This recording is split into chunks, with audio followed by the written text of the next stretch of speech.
Dobrý den, vítejte do další reportáže na Studio Chlup. Dneska se dozvíme, jaký trávicí trakt má veliká housenka. Proto tady máme tohoto velice dobrovolného člověka. Já nejsem dobrovolnej! Subjekt 001.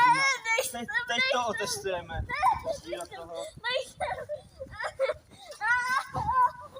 Tak, momentálně vidíte, že už ho pomalu zkousává. Tento proces je velice těžký a hodně důležitý.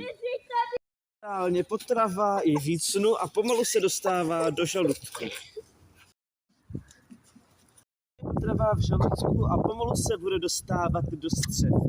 A ve střevách se z toho, asi víte, co stane. Momentálně se dostává potrava ze střev do konečníku, kde vypadává ve formě, vy víte čeho.